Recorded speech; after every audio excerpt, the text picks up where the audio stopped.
একটা প্রশ্ন দিয়ে শুরু করি। আপনি কি কখনো রাতে চুপচাপ শুয়ে ভাবেন, আমার সন্তানটা কবে যেন আমার থেকে দূরে চলে গেল? একসময় যে সন্তান আপনার কোলে মাথা রেখে ঘুমাতো, আজ সে নিজের ঘরে দরজা বন্ধ করে থাকে।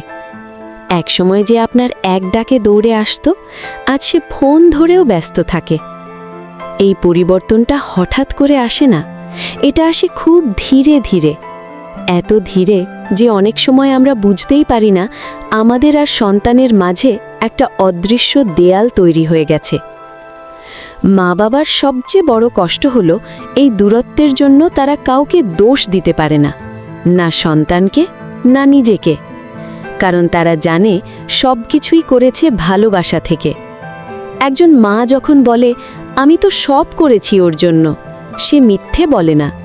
রাত জেগেছে, নিজের শখ ভুলেছে, নিজের স্বপ্ন বিসর্জন দিয়েছে, সব সন্তানের জন্য। কিন্তু তবুও কেন আজ এই নীরব দূরত্ব? কারণ সময় বদলেছে, সন্তান বড় হয়েছে, তাদের ভাবনা, তাদের অনুভূতি, তাদের পৃথিবী বদলে গেছে। কিন্তু আমরা অনেক সময় তাদের বদলাতে দেই না। আমরা এখনও চাই তারা আমাদের কথায় চলুক, আমাদের মতো ভাবুক, আমাদের সিদ্ধান্ত নিক। ভালোবাসার নামেই আমরা কখনো কখনো অতিরিক্ত নিয়ন্ত্রণ করতে চাই। আর সন্তান, সে তখন চুপ হয়ে যায়। সে ঝগড়া করে না, সে কথা বলা বন্ধ করে দেয়। কারণ সে জানে বোঝানোর চেষ্টা করলেও আমরা হয়তো বুঝব না। এই চুপ থাকাটাই দূরত্বের সবচেয়ে বড় শুরু। মা বাবা ভাবে ও আগের মতো নেই, আর সন্তান ভাবে ওরা আমাকে বুঝতে চায় না। দুই দিকেই কষ্ট, কিন্তু কেউ তা মুখে বলে না। মনে রাখবেন, সন্তান বড় হলে তাদের সবচেয়ে বেশি দরকার হয় শাসন নয়, উপদেশ নয়, বোঝা যাওয়ার অনুভূতি। তাদের কথা শেষ করার আগেই উত্তর দেবেন না, তাদের ভুল ধরার আগেই তাদের অনুভূতিটা বোঝার চেষ্টা করুন। সব প্রশ্নের উত্তর আপনার জানা দরকার নেই, সব সমস্যার সমাধান আপনাকেই দিতে হবে এমনও না। কখনো কখনো শুধু চুপচাপ পাশে বসে শোনা, এটাই সবচেয়ে বড় সমাধান। আর একটা খুব গুরুত্বপূর্ণ কথা, সন্তান বড় হলে তাদের জীবনে আপনি আর কেন্দ্রবিন্দু নন। এটা মেনে নেওয়া খুব কষ্টের, কিন্তু এটা সত্য। তাদের বন্ধু আছে, তাদের নিজস্ব চিন্তা আছে, তাদের নিজস্ব জগৎ আছে। আপনি যদি জোর করে নিজের জায়গাটা ধরে রাখতে চান, তারা আরও দূরে সরে যাবে। কিন্তু আপনি যদি সম্মান দিয়ে জায়গা দেন, তারা নিজের ইচ্ছাতেই ফিরে আসবে।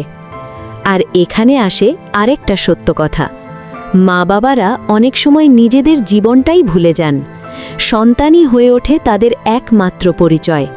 কিন্তু যখন সন্তান বড় হয়ে নিজের জীবনে ব্যস্ত হয়ে যায়, তখন মা বাবা হঠাৎ করে ভয়ঙ্কর একাকিত্ব অনুভব করেন। এই একাকিত্ব থেকেই অভিযোগ জন্ম নেয়, অভিমান জন্ম নেয়, আর সেই অভিমান দূরত্ব আরও বাড়িয়ে দেয়। মনে রাখবেন, আপনি শুধু মা বা বাবা নন, আপনি একজন মানুষ। আপনারও অনুভূতি আছে, আপনারও ভালো লাগা আছে, আপনারও নিজের জীবন আছে।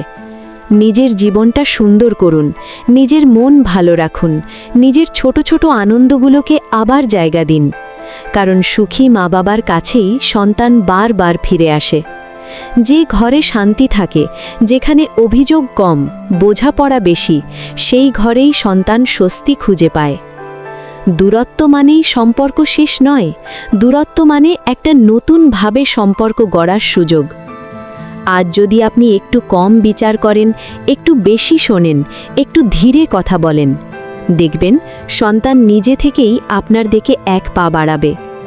সব সম্পর্কের মতো এই সম্পর্কেরও যত্ন দরকার, সময় দরকার, ধৈর্য দরকার। আজ থেকেই শুরু করুন। একটা অভিযোগ কমান, একটা কথা মন দিয়ে শুনুন, একটা ভালোবাসার কথা বলুন, কোনো শর্ত ছাড়া। হয়তো আজ নয়, হয়তো কাল নয়, কিন্তু একদিন আপনার সন্তান আবার আপনার কাছেই ফিরবে। কারণ মা বাবার জায়গা কেউ নিতে পারে না।